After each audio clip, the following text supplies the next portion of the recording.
Eu venho falar hoje sobre um problema que está em voga, em debate permanente, que é o processo de desindustrialização do Brasil.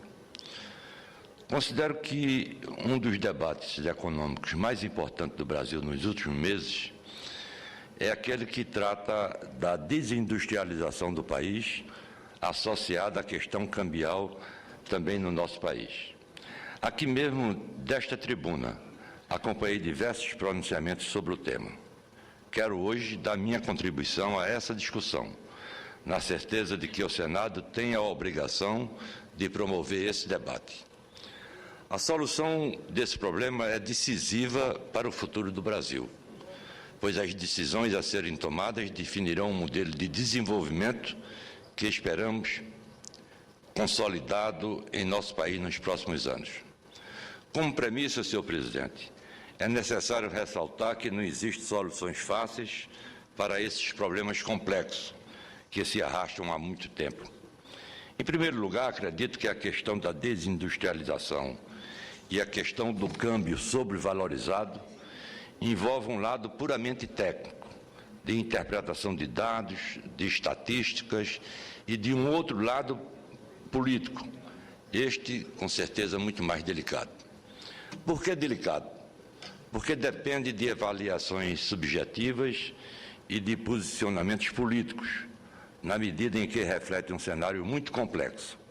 Além disso, envolve profundos questionamentos acerca do comportamento de muitos agentes políticos e sociais, de sindicatos patronais e de trabalhadores, entre alguns setores que estão envolvidos na discussão dos descaminhos da sociedade brasileira.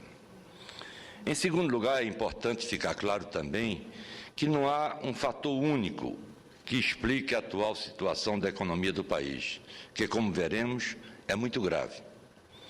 Atribuir, por exemplo, à apreciação cambial todos os males da indústria brasileira, como muitos estão fazendo, é um grande equívoco e, sem dúvida, uma enorme simplificação.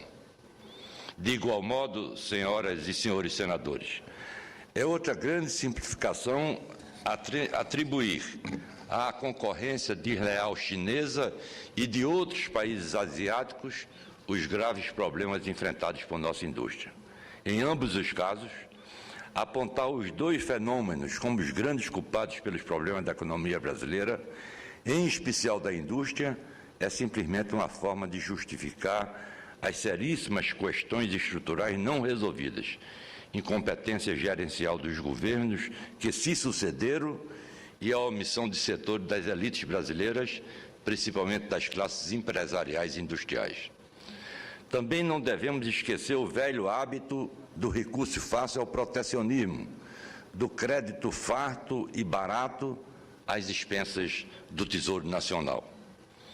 Ainda não há unanimidade entre os analistas econômicos se a desindustrialização brasileira é um fato concreto e inquestionável, mas vem diminuindo o número daqueles que contestam o fenômeno.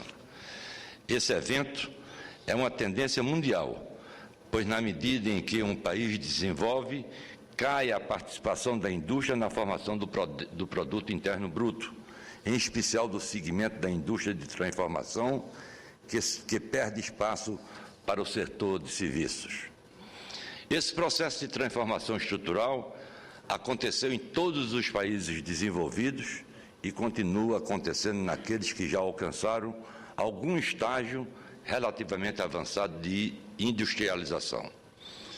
Senhor presidente, senhoras senadoras e senhores senadores, na década de 1980, o Brasil exibia uma participação da indústria no PIB muito maior do que a grande maioria de países comparáveis, de cerca de 32%.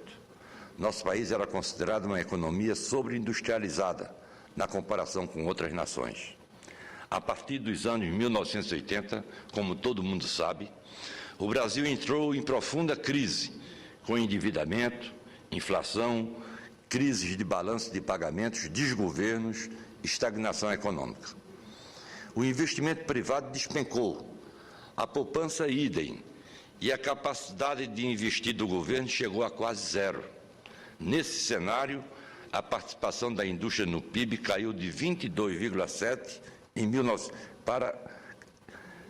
Nesse cenário, a participação da indústria do PIB caiu para 22,7% em 1990. Portanto, o Brasil sofreu um processo de enorme desindustrialização ao longo da década de 1980. Tudo isso nada teve a ver com a tendência clássica de aumento de participação do setor de serviços na formação do PIB, e sim pela profunda crise que enfrentamos. A partir dos anos 1990, a participação da indústria no produto interno bruto tem oscilado entre 20% e 22%. Nunca mais o país retomou os níveis das 2 décadas anteriores, o que não deve mais ocorrer. Dessa forma, uma primeira conclusão é de que a desindustrialização do Brasil é um processo antigo, que já dura quase 3 décadas. Isso não implica afirmar que não existam novos problemas. Eles existem. E são muitos, alguns deles resultantes de erros cometidos nas décadas passadas e outros decorrentes da conjuntura atual. O câmbio apreciado é, sem dúvida, um fator muito negativo do ponto de vista do setor industrial, embora a economia brasileira tenha se beneficiado enormemente tanto do câmbio sobrevalorizado quanto da abertura econômica. Essas premissas permitiram adquirir bens de capital e insumos industriais a preços muito mais favoráveis do que quando o Brasil era uma das economias mais fechadas do mundo. As razões para o fortalecimento do real são várias. A primeira deve-se ao enorme sucesso do Brasil como exportador de commodities a preços crescentes, em grande parte resultante da demanda chinesa. Esse sucesso levou a uma expansão da dependência das exportações de produtos primários, a uma pressão para a valorização da nossa moeda. Mas é bom lembrar que tal sucesso foi resultado de fatores muito positivos. Ele decorreu de uma feliz associação de riquezas naturais com inovações resultantes de pesquisas. Ou seja, a união virtuosa entre nossos vastos recursos naturais, principalmente dos cerrados brasileiros, e um seleto grupo de pesquisadores da Embrapa que utilizaram o conhecimento e a ciência para transformar o Brasil no celeiro do mundo. É importante reconhecer, senhor presidente, senhoras e senhores senadores, que essa feliz combinação, infelizmente, não ocorreu também entre o setor industrial e a pesquisa científica e tecnológica. Por outro lado, vale registrar que o agronegócio brasileiro é competitivo, apesar da péssima infraestrutura de logística, da alta carga tributária sobre insumos, do câmbio valorizado e da baixíssima qualidade da mão de obra brasileira. A segunda razão do real fortalecido se deve ao fato de o Brasil ter promovido uma grande e talvez prematura abertura ao capital estrangeiro. Nada contra o capital estrangeiro direto, senhor presidente, que é quase sempre bem-vindo, mas há ressalvas quanto ao ingresso do capital especulativo, ou hot money, que não cria raízes no país e pode, quando sem controle, contribuir para desestabilizar a economia nacional.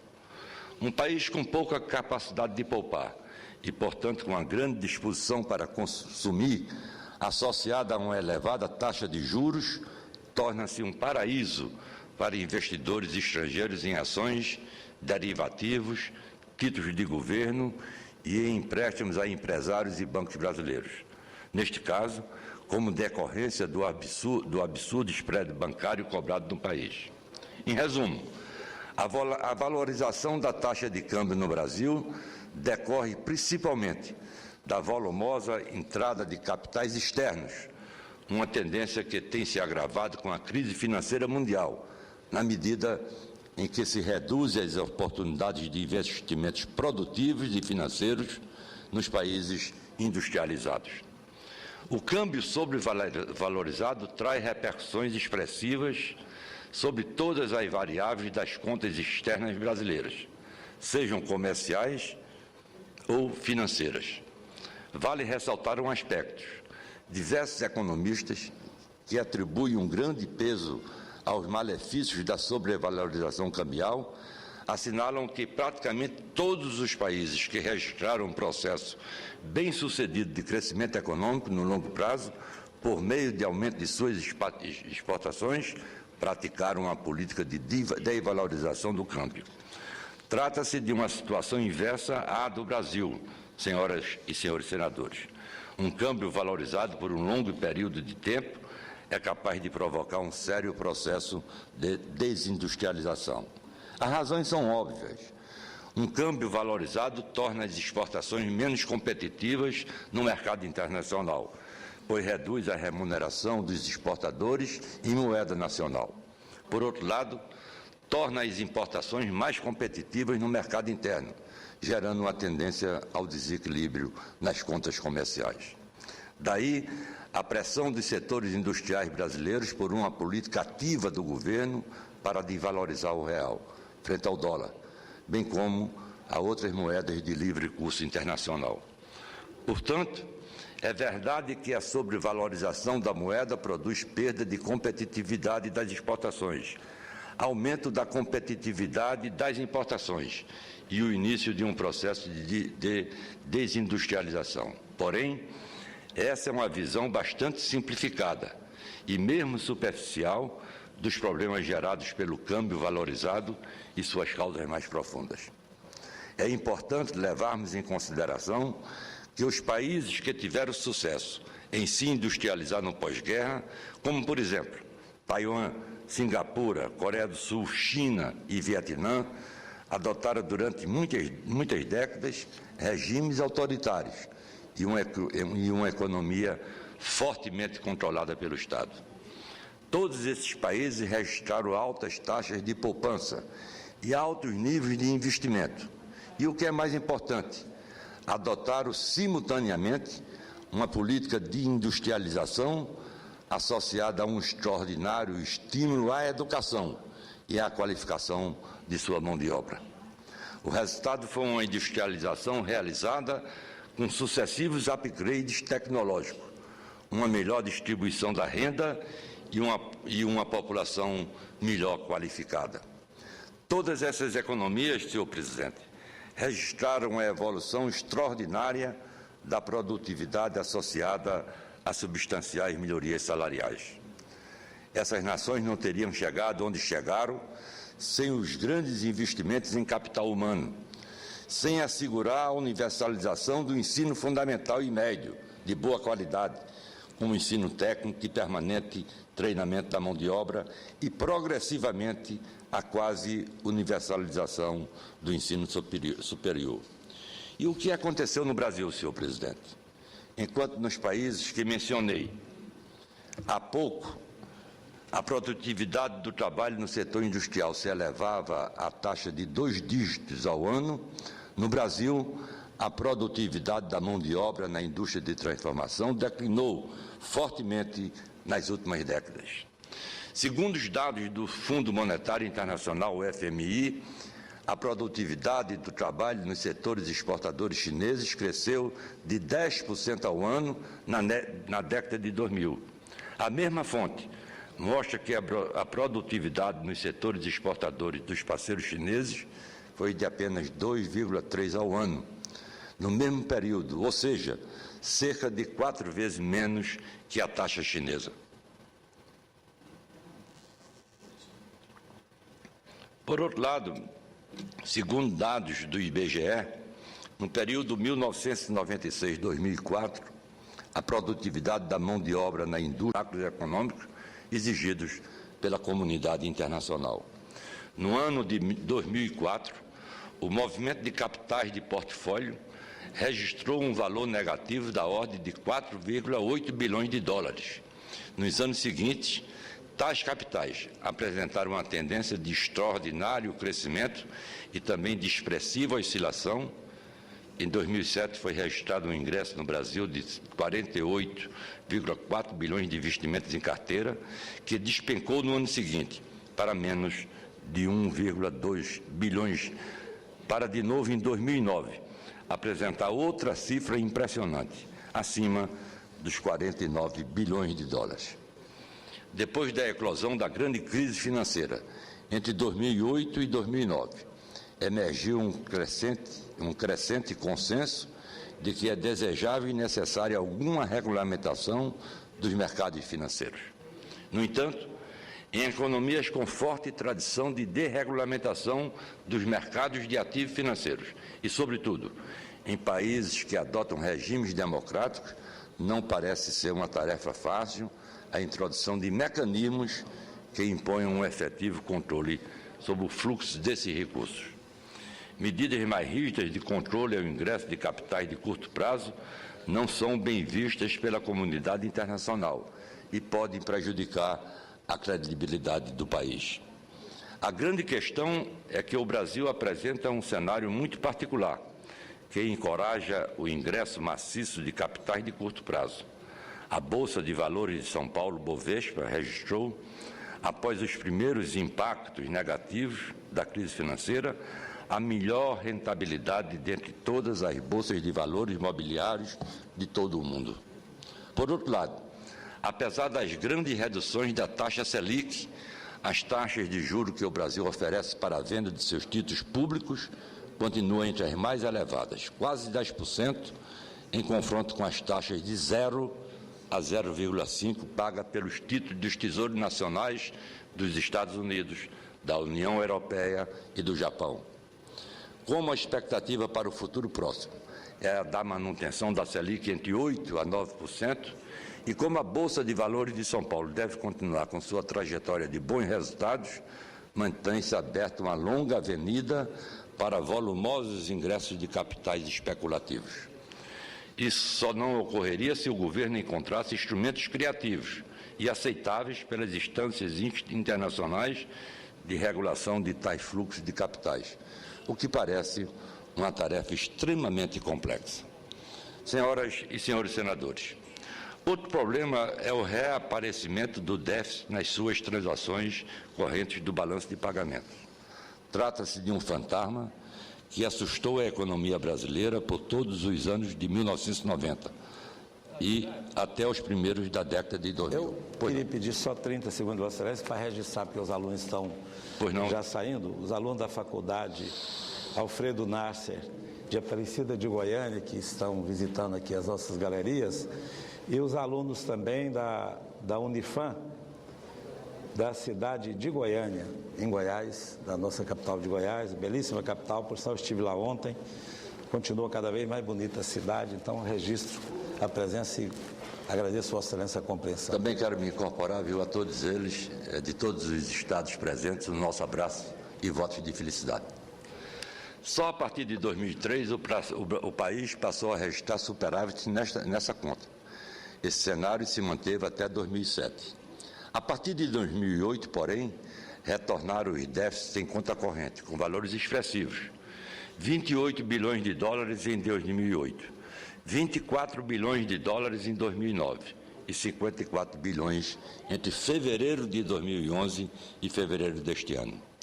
Um déficit na conta corrente do balanço de pagamentos pode ser preocupante para a economia, pois tende a sinalizar uma relativa perda de competitividade em relação aos nossos parceiros internacionais. E, sobretudo, que o país será obrigado a financiar esse excesso de dispêndio em importações, recorrendo a capitais estrangeiros ou até mesmo às nossas reservas cambiais. Essa situação pode ser agravada com o retorno desejado do crescimento da economia brasileira nesta década. Historicamente, o Brasil tem revelado uma grande sensibilidade com relação ao crescimento das importações de bens e serviços, quando a economia registra elevados níveis de expansão do seu produto interno bruto. Outra questão importante, senhor presidente, de se observar é o câmbio sobrevalorizado, que traz repercussões sobre todas as variáveis das contas externas brasileiras, sejam comerciais ou financeiras. O real forte vem estimulando os gastos de turistas brasileiros no exterior, exercendo efeito oposto sobre o fluxo de turistas estrangeiros que visitam o Brasil. Dados dos últimos anos ilustram bem este caso. Entre 2003 e 2004, o Brasil registrou um resultado positivo na conta de viagens internacionais entre 200 e 350 milhões de dólares. A partir de 2005, o quadro se inverteu de forma drástica Entre 2008 e 2009, o saldo dessa conta tornou-se negativo, apresentando déficit superior a 5 bilhões de dólares, com aumentos sucessivos a partir de então. Um impacto muito maior é exercido nas contas financeiras. Um real forte estimula as remessas de lucros e dividendos de empresas estrangeiras para as suas matrizes. Ao comprar moeda estrangeira a baixos preços, muitas empresas preferem remeter lucros e dividendos para fora, ao invés de reinvestir na ampliação dos seus negócios, sobretudo quando a conjuntura econômica não apresenta grande potencial de crescimento. Nos anos recentes, as informações sobre o item lucros de dividendos atestam bem esse fato. De um total de pouco mais de 6 bilhões de dólares remetidos para o exterior no ano de 2003, esses valores cresceram continuadamente, alcançando 23,6 bilhões de dólares em 2007 e 35,4 bilhões de dólares em 2008. Em anos mais recentes, esses valores apresentam tendência a um crescimento ainda maior. De igual forma, um real com uma firme tendência a se valorizar tende a provocar uma reação por parte de investidores especulativos, de investir e reinvestir com mais frequência seus capitais nas bolsas de valores, realizando lucros da subida das ações. E depois retornam para comprar mais ações a preços mais baixos, por conta dos movimentos oscilatórios, exatamente provocados pelas entradas e saídas desses recursos. Os investimentos diretos também são afetados pela valorização da moeda local, já que os recursos externos passam, com a valorização, a ter menor poder de compra no mercado nacional. O somatório desses desafios apresenta, senhor presidente, bastante complexidade para a sua solução. Alterar o sistema cambial, de modo a torná-lo mais consistente com uma ativa política de promoção de exportações, é uma prática condenada pelos organismos financeiros internacionais. Políticas de câmbio desvalorizado foram praticadas durante muitos anos por países como a Coreia, Taiwan, Singapura e pelo Japão, em décadas recentes, e são praticadas pela China atualmente. Tais países sempre sofreram pressões dos países desenvolvidos para valorizar as suas moedas e reduzir a competitividade que um câmbio desvalorizado propicia. A criação de fundos soberanos ou de fundos de estabilização voltados para evitar que o excesso de recursos externos entre na economia tem sido um caminho bastante utilizado por muitos países, como Noruega, Botsuana, Tailândia e Malásia, entre tantos outros. Outra medida é permitir que parte dos recursos dos exportadores fique depositada em instituições financeiras no exterior. O problema cambial no Brasil e a ausência de algumas políticas na área da regulação do ingresso de capitais, principalmente os de curto prazo, podem agravar seriamente a situação das contas financeiras do país, caso as medidas criativas não sejam concebidas em prazo relativamente curto. Senhor presidente, o Brasil deverá enfrentar alguns importantes desafios nas esferas comercial e financeiras relativas às suas relações com a comunidade internacional. O primeiro desses desafios é a tendência à comoditização da pauta de exportações. Embora o Brasil tenha registrado um notável avanço em termos de diversificação do seu comércio exterior por destino das exportações e origem de suas importações, o desempenho brasileiro tem ficado muito aquém do desejável, no que tange à diversificação da sua pauta de exportações e ao conteúdo tecnológico dos produtos exportados. A despeito de todos os itens do seu comércio com o exterior terem se expandido a taxas elevadas ao longo da última década, a pauta do comércio de exportações tem se concentrado cada vez mais em commodities, com participações declinantes de exportações de produtos industrializados. Não que o Brasil deixe de aproveitar as enormes oportunidades da conquista de mercados mundiais, que refletem a posição privilegiada do país, em termos de água, energia e outros recursos naturais, nos quais o Brasil é abundante e a grande maioria dos outros países é crescentemente carente. Mas, senhor presidente, É importante levar em conta que o Brasil é competitivo em produtos do agronegócio, porque tem uma agricultura moderna e sofisticada, e utiliza os conhecimentos gerados por centros avançados de pesquisa na área agrícola. Ademais, o agronegócio brasileiro mobiliza uma ampla e diversificada cadeia de insumos, máquinas e equipamentos, em grande parte produzida no país, gerando expressivo volume de empregos no setor industrial e de serviços. Ocorre que o país não pode se contentar em ser apenas um fornecedor de produtos primários para o mundo. É fundamental que o Brasil desenvolva novas competências, não apenas na produção de commodities, mas, sobretudo, nos campos industrial e de serviços.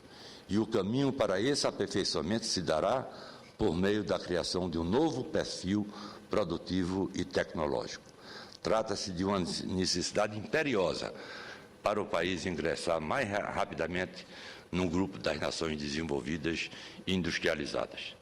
Apesar da existência de sérios problemas de ordem conjuntural, o maior desafio que o Brasil deverá enfrentar nas próximas décadas está fortemente associado à eliminação das fragilidades estruturais de que o país padece, as relativas ao chamado custo Brasil.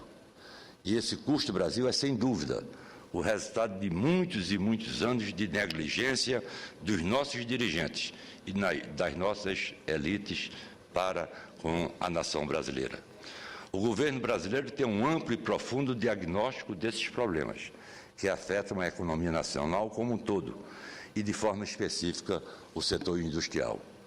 A Presidente da República ocupou os cargos de Ministra de Minas e Energia e de Ministra da Casa Civil, participando dessa forma de todas as grandes decisões tomadas durante o governo do presidente Luiz Inácio Lula da Silva.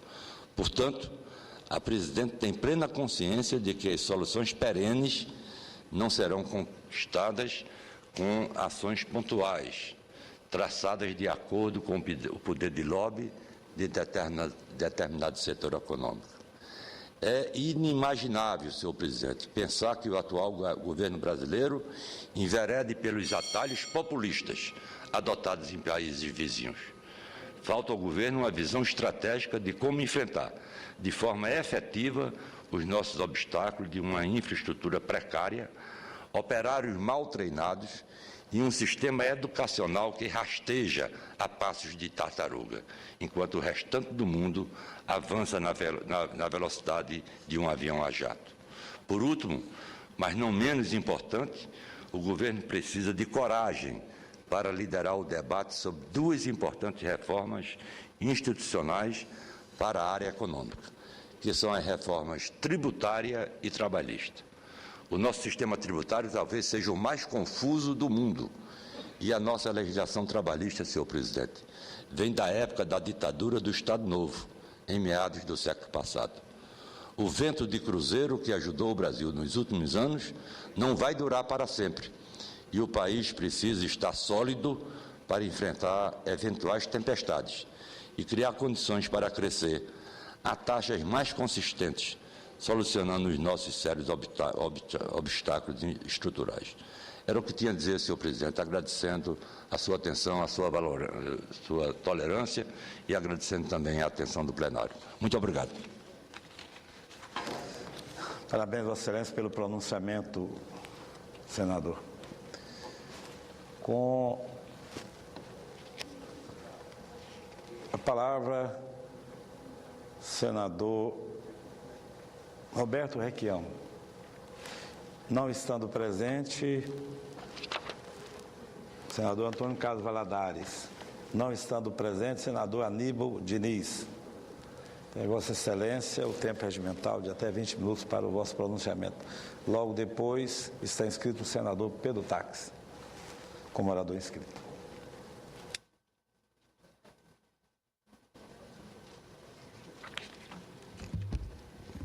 Senhor presidente, senhores senadores, telespectadores da TV, ouvintes da Rádio Senado,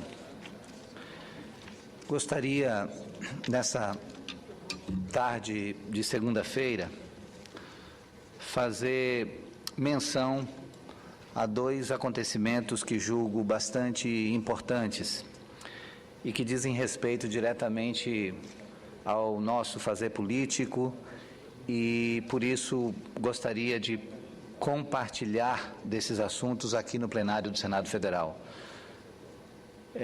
Ao mesmo tempo em que vou fazer um relato da nossa agenda cumprida no último final de semana no estado do Acre, participando de agendas com o governador Tião Viana, com o vice-governador César Messias e, ao mesmo tempo, estando em visita aos municípios de Senador Guiomar, Porto Acre, Sena Madureira e Rio Branco, aonde a gente pôde fazer contato com lideranças políticas, conversar sobre as questões que dizem respeito às dificuldades e aos desafios que cada um dos gestores desses municípios enfrentam. Também a gente pôde conversar sobre as possibilidades e perspectivas para essas eleições de 2012, como é que está sendo pensada, quais são as composições políticas possíveis